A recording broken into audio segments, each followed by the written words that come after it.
let me paint a picture for you that might feel a little, well, too familiar. Imagine two businesses launching at roughly the same time, and they're selling almost the exact same thing. One of them actually has a measurably superior product. We're talking better ingredients, better engineering, and a founder who just genuinely cares deeply about their craft.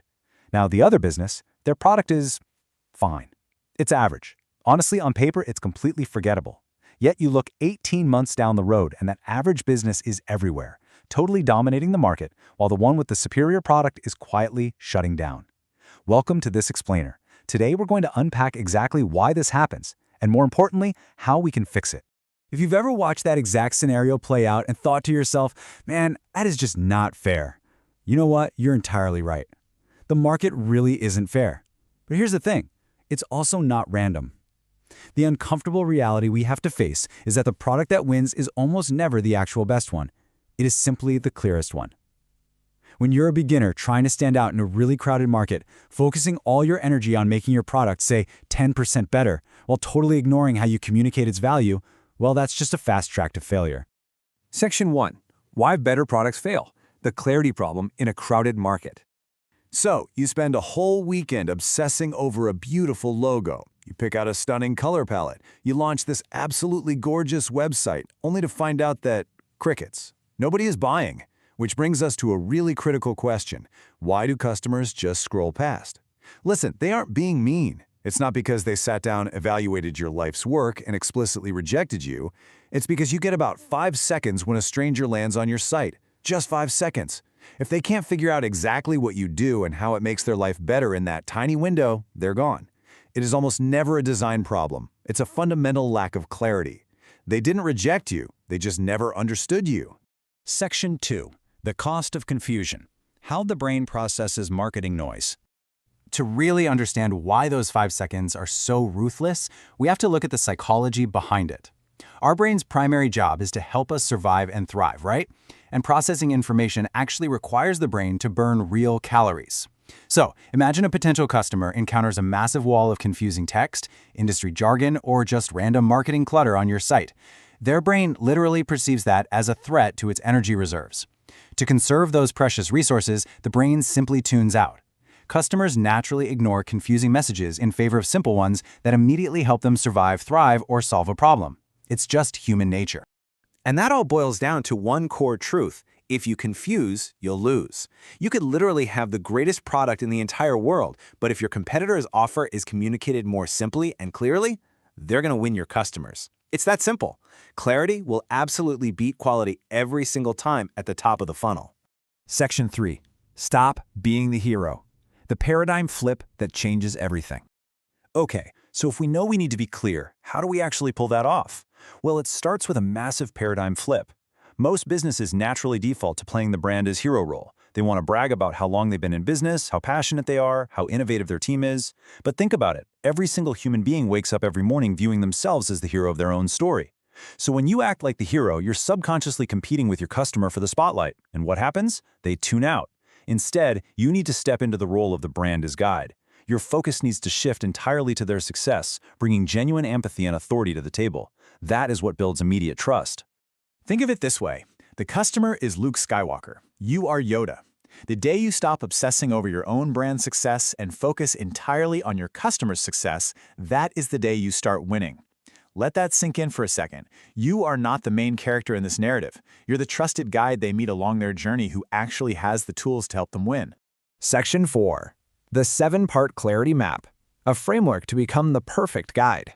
To make all of this actionable, we've adapted a really effective framework to map out this narrative. It's basically a 7-part journey. First, we identify the character, which is the customer, and what they want. Next, we pinpoint the exact problem blocking them. Then they meet you, the guide. You give them a clear plan, call them to action, help them avoid failure, and ultimately guide them to success. Let's break these down real quick to see how you can instantly apply them to your own messaging. First up, you've got to pare down your customer's goal to a single, simple focus. Please don't list 27 things you do, just pick one. Then define the obstacle. For example, let's say you're a boutique coffee roaster. Now, the external problem is simply that your customer needs caffeine. But the deeper internal problem, the real frustration keeping them up at night, is that they want to feel like a sophisticated connoisseur, but they're totally overwhelmed by pretentious coffee jargon. By directly stating something like, "We roast incredible coffee without the snobbery," boom, you create an instant, powerful hook. Once you've hooked them with their own problem, you step in as the guide. And you do this through two very specific traits: empathy and authority. Empathy says, hey, we understand how frustrating it is to buy a bad bag of beans. Authority says, we've spent 10 years sourcing from the top 1% of global farms. See what you did there? You validate their pain, and then you prove you have the actual competence to fix it. Next, you have to hand them a plan. People will not willingly walk into a fog, so give them 3 simple steps. Something like, choose your roast, we deliver it fresh, you enjoy the best cup of your life. Easy, right? And once that plan is clear, you absolutely must call them to action. Do not use passive language like learn more or get in touch as your main button. Passive selling basically communicates a lack of belief in your own product. Put a buy now or start your free trial button right up there in the top right corner. Ask clearly for the sale.